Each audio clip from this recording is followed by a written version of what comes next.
नमस्कार मित्रांनो, स्वागत आहे तुमचं आपल्या राजे जुर्म या चॅनलवरती. आज आपण एक अशी स्टोरी ऐकणार आहोत जी ऐकताना तुमच्या मनात प्रश्न निर्माण होतील. माणूस कितीही मेहनत करून आयुष्य घडवत असला तरी नशीब आणि मनाचा खेळ कधी काय वळण घेईल हे सांगता येते का? ही गोष्ट आहे एका साध्या शिक्षक आणि त्याच्या पत्नीची. पण ही साधी वाटणारी गोष्ट एका रात्री इतकी भयानक वळण घेते की तुम्हाला शेवटपर्यंत जागा सोडण्याची इच्छाच होणार नाही. तर तयार व्हा, कारण ही स्टोरी तुम्हाला विचार करणारा भाग पाडणार आहे. चॅनलवरती नवीन असाल तर सबस्क्राईब करा, बेल आयकॉन दाबा, जेणेकरून अशा थरारक स्टोरीज तुमच्यापर्यंत पोहोचत राहतील. चला स्टोरीज चालू करूया. छत्रपती संभाजीनगर तालुक्यातील लासूर स्टेशन परिसरात डोडगाव रोडवर एक शांत शिक्षण कॉलनी होती. तिथे राहायचे शंकर आणि त्याची पत्नी सुमन. शंकर एक निवृत्त शिक्षक होता आणि सुमन त्याची जीवनसाथी. दोघांचं लग्न होऊन 30 वर्ष झाली होती.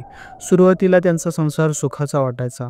शंकर शाळेत मुलांना शिकवायचा आणि सुमन घर सांभाळायची. पण या सुखी चित्रामागे एक काळोख दडला होता. त्यांना मूल झालं नव्हतं. सुमनच्या मनात ही खंत कायम घर करून होती. ती शंकरला म्हणायची, आपल्या घरात बाळाचा किलकिलाट ऐकायचा आहे, मला मला आई व्हायचं आहे. शंकरने खूप प्रयत्न केले, डॉक्टरचे दरवाजे ठोठावले, औषध उपचार केले, पण काही फायदा झाला नाही. समाजातील टोमणे सुमनच्या कानावर पडायचे. वांज म्हणून हिणवणं तिच्या मनाला बोचायचं. तरीही ती म्हणायची, ईश्वराच्या मनात असेल तेच होईल. पण खरं तर तिच्या मनात ही आग कधी शांत झाली नव्हती. शंकरचंही मन अस्वस्थ होतं. तो सुमनला म्हणायचा, आपण अनाथ आश्रमातून बाळ दत्तक घेऊया. पण सुमनचा हट्ट होता, मला माझ्या रक्ताचंच बाळ हवंय. हा हट्ट दिवसेंदिवस वाढत गेला. शंकर शाळेतून निवृत्त झाला आणि घरी बसला. आपल्या सुमनच्या तक्रारी वाढत गेल्या. तुम्ही माझ्यासाठी काय केलं? आयुष्य संपत आलं तरी माझी इच्छा पूर्ण झाली नाही, असं ती रोज त्याला म्हणत जायची. शंकर शांत राहायचा, पण सुमनच्या मनातली आग आता विझण्याच्या पलीकडे गेली होती. काही वर्षापूर्वी सुमनला मनोरुग्णाचे झटके यायला लागले होते.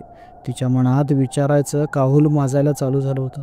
शंकर माझी इच्छा पूर्ण करत नाही, आता वय झालं तरी मी तयार आहे, पण तो माझ्याकडे डोंकूनही पाहत नाही.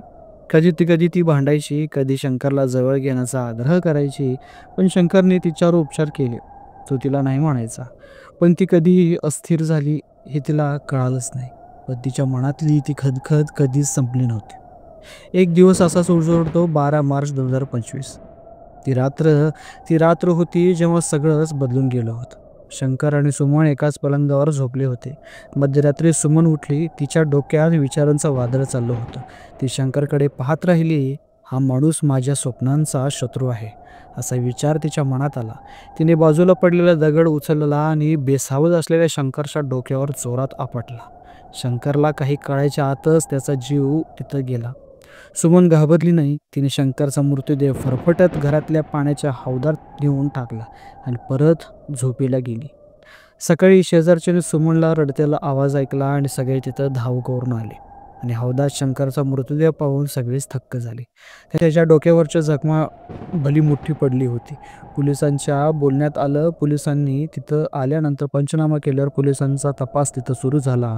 सुमनला संशयित म्हणून घेण्यात आलं. तिच्या चेहऱ्यावर दुःखाचं लावलेशही नव्हतं. अखेर पोलिसांनी तिला कोंडलं आणि सत्य समोर आलं.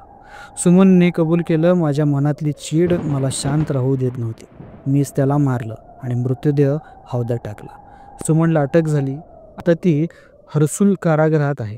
ज्या इच्छेसाठी तिनं आयुष्य वेचलं ती इच्छा अपुरी शेवटी राहिली आणि तिच्या हातून एक गुन्हाही घडला.